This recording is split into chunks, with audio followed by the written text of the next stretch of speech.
Bonjour à tous et bienvenue dans une nouvelle vidéo. Dans la vidéo précédente, on avait parlé des puissances à exposants entiers.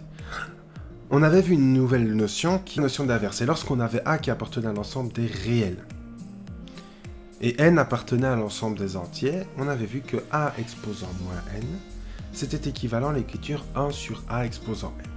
On avait parlé ici de notion d'inverse d'un nombre. On va aller plus loin, on va voir quelques exemples qui vont nous permettre d'utiliser la notion d'inverse. Le premier exemple est que 3 exposant moins 2. On avait dit que 3 exposant moins 2, c'était la même chose que d'écrire 3 sur 1 exposant moins 2. Ça, c'est le petit truc que je vous donne.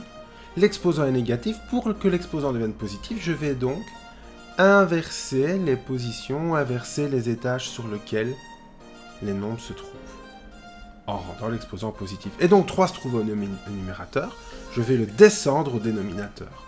1 se trouve au dénominateur, je vais le monter au numérateur. J'ai donc bien inversé leur place, et j'ai pu rendre mon exposant positif. Et donc 3 exposant moins 2, c'est équivalent à 1 sur 3 exposant 2. Qui va me donner la même chose que 1 exposant 2 sur 3 exposant 2, ce qui va donner 1 sur 3 exposant 2. Autrement dit, on peut directement écrire que 3 exposant moins 2, c'est 1 sur 3 exposant 2. Donc lorsqu'on a une fraction directement élevée à une puissance négative, 2 tiers exposant moins 2, pour que je rends mon exposant positif en inversant le numérateur et le dénominateur, ça devient donc 3 demi exposant 2, et ceci va me donner 3 exposant 2 sur 2 exposant 2, c'est-à-dire 9 sur 4. Alors, maintenant, dans le cadre où on a un exposant, on a une fraction propre, 1 sur 3, exposant moins 2. Qu'est-ce qui se passe? On a un moins qui est sur le nombre du dénominateur. Et bien en fait, le moins, pour le rendre positif, je vais inverser son étage. Il était sur l'étage du bas, il est au dénominateur. Je vais le monter au numérateur en le rendant positif. Et donc 1 sur 3 exposant moins 2, ça revient à faire 1 fois 3 exposant 2, ce qui me donne 9. Alors maintenant, si mon numérateur et mon dénominateur sont négatifs, donc 2 exposant moins 3 sur 3 exposant moins 4, le 2 exposant moins 3, je vais inverser son étage, donc il est au numérateur, il va passer au dénominateur. Donc, le 3 exposant moins 4, il est au dénominateur, je vais le monter au numérateur. J'ai donc inversé leur position dans la fraction.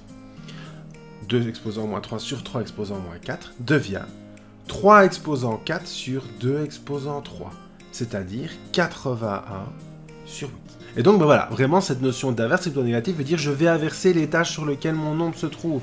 Alors, attention, lorsqu'on joue avec les moins, il y a une erreur qui est très fréquente, c'est que l'on confonde l'inverse et l'opposé d'un nombre.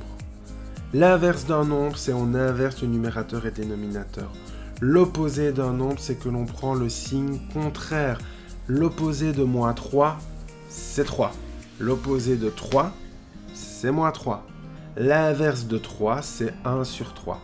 De même que l'inverse de 2 tiers, c'est 3 demi.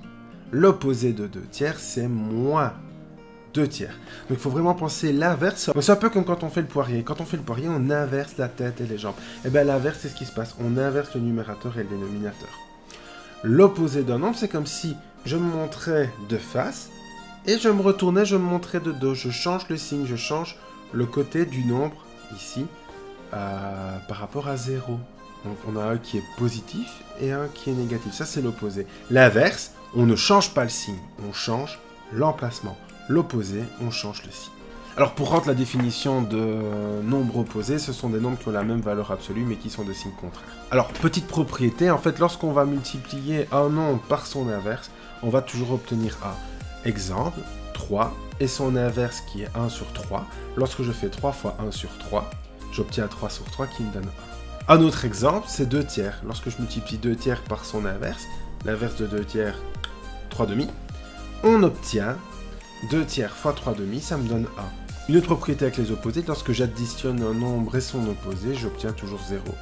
Donc 3, son opposé c'est moins 3. Lorsque je fais 3 plus moins 3, c'est-à-dire lorsque je fais 3 moins 3, j'obtiens bien 0. Ainsi se termine cette vidéo. J'espère que ça vous aura bien aidé à comprendre la notion d'inverse. Également que cette vidéo vous a aidé à ne plus confondre inverse et opposé. Inverse, je rappelle, on inverse numérateur et dénominateur, mais on garde le même signe. Tandis que opposé, on change le signe du nombre. 3, son opposé c'est moins 3, tandis que son inverse c'est un tiers. Attention vraiment à ne pas confondre ça. Et on se retrouve bientôt pour une prochaine vidéo.